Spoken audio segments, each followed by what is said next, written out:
Jay Crawford, Adam the Bull, Garrett Bush, Dustin Fox, Jason Lloyd, Tyvis Powell, plus, ba-da-da-da-da, you're loving him, Mikey McNuggets. And so many big names, it would take me hours to say all of their names. The ultimate Cleveland sports show starts now. Booyah! Happy Friday and welcome to the Ultimate Cleveland Sports Show here on WKYC. I'm Jay Crawford. Over the next 30 minutes, yes, we're going to talk much about the NFL draft, but we're also going to get into the next big date on the NFL schedule. That's the schedule release. Bull. I'm Adam the Bull. Can the Browns afford to pass up on Shedeur Sanders again? A scenario that we never thought would happen has happened. He's available at 33, but absolutely the Browns are not going to draft him. G? Hey, listen, who they did draft is Mason Graham, defensive tackle out of Michigan. We'll give you his expectations and what he's looking like for the Browns next year. Jason? That's enough about the Browns. The Cavs have a 2-0 series lead against Miami. They're going down to Miami. The series shifts to South Beach tomorrow afternoon. Can they make it 3-0? Can they sweep them and get on to the second round? We'll talk about it. Mike? Plus, it's the trade that we can't stop talking about. It is not in the rundown. I guarantee it's going to come up here in the next 30 minutes. Trading down from 2 to 5, passing up on Travis Hunter for Mason Graham. And that's where we start today, guys. Realistically speaking, what should Browns fans expect from Mason Graham as a rookie? Start, be a contributor, stuff the run, and occasionally get to the quarterback. I mean, the expectation should obviously 100% he's got to be a starter. He better and he start should on that be. defensive line. I expect him to be in the conversation for Defensive Player of the Year or Defensive Rookie of the Year. Wow, Defensive Rookie of the Year. Miles who? Okay, Defensive that's fair. Rookie That of the Year. happened. That's the greatest pick in the history of mankind. Give them a... G would shave his head and keep it clean for 10 years. Hey, listen, yes, we'll take it. Yes, Defensive Rookie of the Year. I want to see him in the conversation for that. Yeah. That's the expectation. Well, listen, I expect him to start. I don't want to see rotational guy. I want to see him start. I want to see him be. I want him to be healthy the entire year, and I want to see him in a rotation with Mike Hall Jr. If you're looking at defensive tackles on the roster, Shelby Harris at this point should be rotating in. Malik Collins and Jawan Briggs and Sam Kamara, whatever. The guys that they invested in, Mike Hall Jr. highly last year, and Mason Graham this year should be young pillars and starting day one. I don't want to see no rotational stuff, Jim Schwartz. It's so hard to gauge a defensive tackle for us. Yeah. You know, I mean, G played this position, so it's a little different for him, but they don't compile a ton of stats. They do all the dirty work that you don't see. So it's hard. But listen, he's got to anchor the defense in the middle. You're going to know if he's doing his job or not by how many yards the Browns are giving up on the ground against run games. So him and Mike Hall together, if Mike can stay out of trouble, the two of them together should be Cleveland Browns for the next 10 years and should anchor the middle of that defensive line. And you pair him with Myles Garrett, that's three really imposing players across the defensive front. So it's a great start to the defense. It's not a sexy pick. It's not a flashy pick. But, you know, we've talked about on the YouTube show, you just got socks and underwear for Christmas. And you better appreciate that in November and December when it's cold outside, that your feet are warm and the other parts are warm too. That's right. He's not Aiden Hutchinson. Let's make that perfectly clear. But when he has pedigree, and by that I mean he was coached by a guy that knows what it takes to succeed in the NFL. One of the reasons he was so highly thought of coming out, not just his tape and his play, first of all, he's had the propensity of stepping up in big moments. And that's what you want. You want guys that hit home runs when you need home runs. He's done that in his career. But when a guy like Martindale comes out and tells everybody that will listen in the NFL, he's going to be the anchor to somebody's defensive line for many years, that carries weight because he knows what it takes to be successful in the NFL. That's where he's built his career. So I feel fine about it. He probably wouldn't have been the name I would have penned in on my wish list. He would have been maybe number 4 behind Travis Hunter and Abdul Carter. But they picked up capital in the process. That means they can go get another potential starter. And the Browns, it's like it's whack-a-mole. They've got a lot of holes that have to be filled.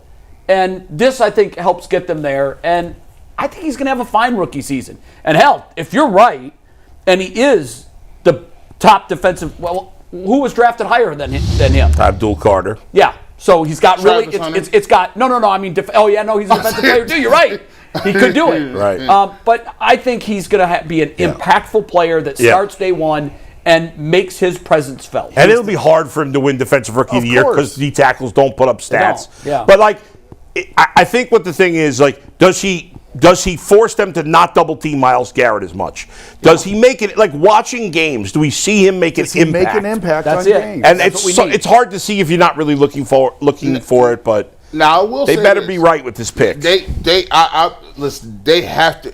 He has to be a really, really, really, really good. He has to be a guy who you mentioned as a Pro Bowler. He has to be a guy. And to be that, he's eventually got to be a guy who can get sacks. He needs to The be. special D tackles get sacks. There's not that many of them, but the needs to special be, ones do. You look at where the Steelers drafted Hayward. Yeah. They got him later in the first round. He needs to be one of those disruptors that you can, Calais Campbell disruption. Now, granted, those are different type players, different body types. But at 5, some people are going to say that's high for a D tackle. He got to be it. Here's something we haven't talked about, but I'm curious to get your answer to this. In a division where you'll see Joe Burrow twice a year and Lamar Jackson twice a year, is this the kind of player that can help disrupt what they want to do offensively?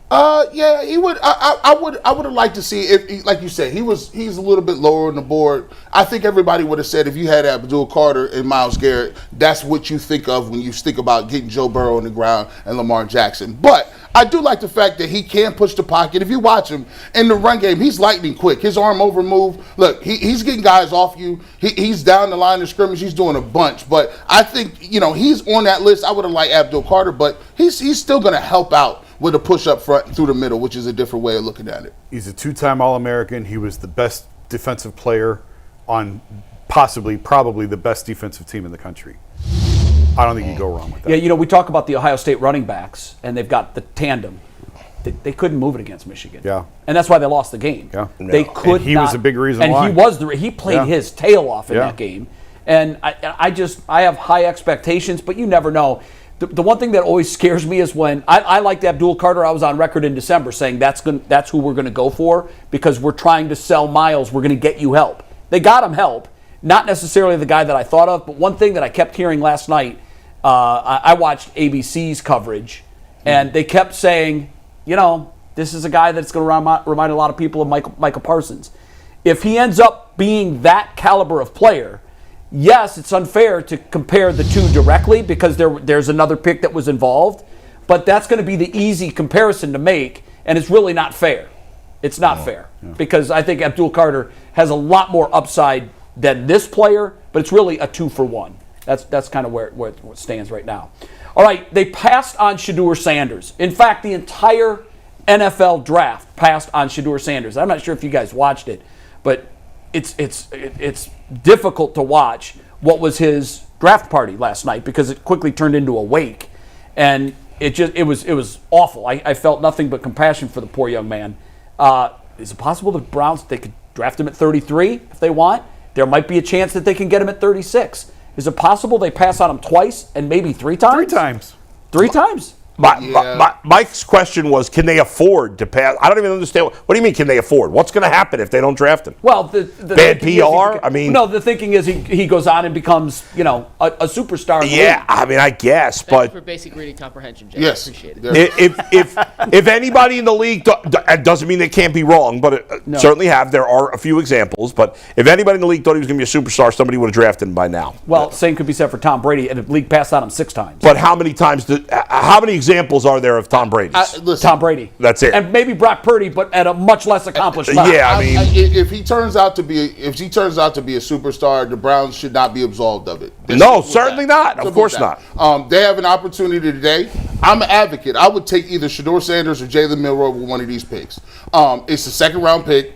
If he doesn't turn out to be anything, it does not prohibit you from doing anything next year. You got a number 1 pick from trading with the Jaguars, and you still got an opportunity to see what you got. If he's good, great. If he's not, oh well. We'll still go do some other things. You got 2 2s, you got 2 3s, you got some late round picks. I would take him. I said I would be comfortable taking him in the first round. I think he'll use it as motivation. And look, I've seen people like Jalen Hurts fall to the second round, and he's a much more accomplished passer coming out of college than Jalen Hurts, and he's done all right for himself. Oh, Shedeur is. Yes. He's not the athlete that Jalen Hurts is. No, he's a better passer. Yeah. Do you think they will pass on him? Not once, but 100%. I think they will. I think they're passing on him at 33 and 36. Unfortunately, I think they will. I think he'll be the first pick of the second round, but I don't think the Browns are. You think they'll trade it? I think they'll trade it to the Raiders, the Saints, somebody. Go down a few more picks, collect another pick. Boy, he'd fit well with the Raiders, and their image and Vegas and. I think the Browns have made very clear by the move from 2 to 5 and picking up Jacksonville's first, which. I'm on record. I thought they knocked it out of the park. I thought it was a tremendous deal. They are setting themselves up to go find a quarterback in the 2026 draft. So why would you take Shedeur Sanders now? Jalen Milroe to me is a little bit different because of his unique skill set. You can take him, you can use him in different packages without committing to him to being the franchise quarterback. You don't do that with Tyler. If you're taking him in the second round, you can line him up in different spots in the field. Has there been much talk about using him as a wide receiver or? I mean, I think you could do it. Now, I'm not advocating that you do it. I'm just saying, if you're with where they're taking him, you're not committing to him to be the franchise quarterback. Okay, that's fair. With Tyler Shuck and Shedeur Sanders, you're taking them to be the quarterback of the future in this spot. And there's many holes in this. Listen, I'll just say this: I would not really want to see either one of these quarterbacks in Pittsburgh. I wouldn't, because Pittsburgh's already passed on them all once. Pittsburgh's recent track record at quarterback isn't great. I mean, but we took their track record and we grabbed Kenny Pickett. No, we took him off the scrap heap, essentially. I know, but he was on the scrap heap because Pittsburgh missed on him. I know that's why it don't make me feel no comfortable that the guys that you have in this room is Kenny Pickett and Joe Flacco, and people are insinuating that Kenny Pickett is going to start. No, who's saying that? Oh, Jason? I do. Oh, yeah, absolutely. Jason, Aditi, and Mary Kay. Wait, Yes. what? Yes. Oh, yeah. Okay, let me go firmly on the record and say that's not happening. I absolutely believe Kenny Pickett will be the quarterback. And I asked Mary Kay, she doubled down on it. Aditi said emphatically on these airways. You know what will decide it? Camp. Yeah. It's a competition. Does anybody here believe that Kenny Pickett can outplay? I don't want to derail the whole thing. Kenny Pickett doesn't throw it to the other team. Joe Flacco does. But That's false. Joe Flacco also throws for 300 yards and 2 touchdowns. I'm just telling you. Hold on. What is it? His interception. That's actually not true, touchdown rate, Jason. Joe Flacco. 15 to 14. Kenny Pickett has thrown one more touchdown than Pickett in his career. That doesn't mean, okay, his interceptions are lower. His touchdowns are also lower, but his interceptions are lower. Kevin Stefanski's What do you mean offense, his interceptions are lower? He's thrown 15 touchdowns, 14 picks. in 2 years, he's thrown 14 picks. How many picks does Joe Flacco throw? But how many And I like Joe. Like, Joe's great. How many games did he play in 2 years? And it's about the ratio. It's not just about the interceptions. I'm just telling you. DTR I believe threw Kenny one Pickett. touchdown, 10 picks. They made a point to go get Kenny Pickett. They traded a draft pick to go get Kenny Pickett, and then multiple weeks later, they signed Joe Flacco. I think Kenny Pickett's Jason's starter week crazy. 1. I think it's possible Kenny Pickett could start. Wow. I disagree that he doesn't throw picks. He threw 14 picks in 2 how years? many? But he didn't play full. How many games did he play, Mike? We'll talk about it Played again in September. 25 games. You're right. We're getting off 25 the path. We'll 14 revisit picks this in 25 September. games is not I'm good. stunned that 30 everybody games, here sorry, thinks 30 Pickett's going to games. start. What's that? I was stunned 30 too. games. 30 games. But It's almost we will 2 full discuss seasons. Pickett versus Flacco at nauseum over the Yeah, summer. plenty of time for that. We got to Yeah. hit a break, Jay, because we got some other topics to get to afterwards. All right, when we come back, we're going to take a look at the next big date on the NFL calendar. You talk about a marketing machine. They actually, between all 3 networks last night, the viewers added up more than a conference championship game. That's how good the league is at marketing. We'll tell you about their next big date, the schedule release, when we come right back. Think about that. It's the highest rated non-sporting event in Yeah.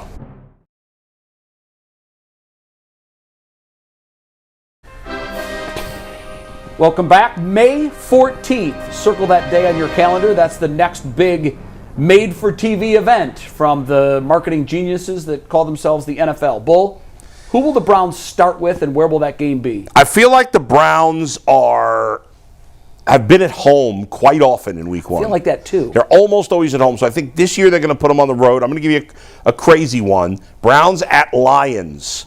I always like playing a good team early. I know some people don't. Browns at the Lions. I know it's a non-conference. They played non-conference last year. That's I want to see an exciting game week 1. If Jason has his way, it's going to be Kenny Pickett against Jared Goff. Lions at the Browns. Or Browns at the Lions, sorry. Give me Pittsburgh at home because right now their quarterback position is also in disarray. We'll see if Aaron Rodgers goes there or not. But I like my chances against Mason Rudolph in week 1 before the Steelers sort of settle in and become the Steelers again and win 10 games like they always do. And divisional, they've opened with Baltimore a couple of times in recent past. They had Cincinnati at home 2 years ago. Let's keep the trend going of opening at home with the divisional opponent. Give me the Steelers at home. Could be Aaron Rodgers. Man, I said that. Oh, my bad. Yeah, if we got what we got right now, and it's Kenny Pickett and Jerome Ford, let me get the Jets away. Or I need to go lower. Let me get Drake May. I want to go away to the New England Patriots. I need to get me some sort of win because if that's the case, I don't know how many we're going to get. Especially if you would have – I don't want no parts of nobody in the division. I think the Bengals are going to be on a warpath this year. They will not start slow. I think Baltimore is Baltimore. And Pittsburgh probably will have Aaron Rodgers. So let me get one of these other Minimowski teams. Let me get Drake May and Vrabel on the road week 1. I have to confess, my reading comprehension skills, I think, are in the tank. Because when I read this, correct me if I'm wrong, I thought it was going to be who will the Browns get in week 1. Hey, who do you think? Who do you think they will? Who do you want? We'll do it all in well, one. That's whatever you though. prefer. It's a different question. Because when you started saying that's who you want, yeah, I mean, give me the crappiest team on the schedule. That's who I want. I need to get a win early. I thought we were saying who will they get. I like yours. I mean, how can the league, who's so good at marketing, not take advantage of the Mason Rudolph Myles Garrett showdown? That's true. And Kenny Pickett is going to be our starting quarterback, I guess. Yeah. So you'd have Kenny Pickett going up against the Pittsburgh Steelers. That's nasty. I think that's who it's going to be. I think they'll host the Pittsburgh Steelers in week 1. Can you imagine that's nasty. if the week 1 quarterback matchup is Kenny Pickett against Mason Rudolph? Yeah, I've got yard work to do that day. Is that the most depressing week 1 quarterback matchup Keep me ever? off high buildings and away from sharp objects. Oh. That's disgusting, by the way. I mean, it very well could be Aaron Rodgers. Who knows? Now, it could be Aaron Rodgers versus Joe Flacco. Combined 82 which 10 years ago years would old. have been a Thursday night or a Monday night showcase. Now it's a nursing home shuffleboard Thursday night special. Joe Flacco. They're going to play that game at 5 o'clock on Tuesday Yes. so we can get to bed early. Yes. They need to eat an early dinner. Early bird special. Oh, my goodness. Okay, so now my dream matchup. Yeah. Can I see the teams again that You want are on home our or road? schedule? Where do you want Give to me start? both because I'm just going to take the crappiest team that I can find. Give me Tennessee. Give me Tennessee. Let's host Tennessee. Cam Ward. If Cam Ward comes out and torches the Browns for 300 yards in the first game, stop. Why would you do that to me, man? Remember they played against the Titans opening week and got that year with boat Odell. raced. We thought we were going to kill him, and they got destroyed. Yeah. I've left that stadium in like dazed and confused a million times. I don't think I've left that stadium more befuddled than I did on that day. Oh, we thought that was the Browns' year. We all did. Everybody did. Yeah. Well, They we always lined up do. in the Muni lot the night before. People slept outside. I know they my did. God. We're going to the Super Bowl, and by halftime the game was over. And the team quit that day. Yeah. They quit. All right, we're taking a break. When we come back, can we finally get to the Cleveland Cavaliers, who really deserve more than we've given them? They're up 2-0, heading to South Beach. We're going to preview Game 3, tell you who the X Factor will be when we come right back.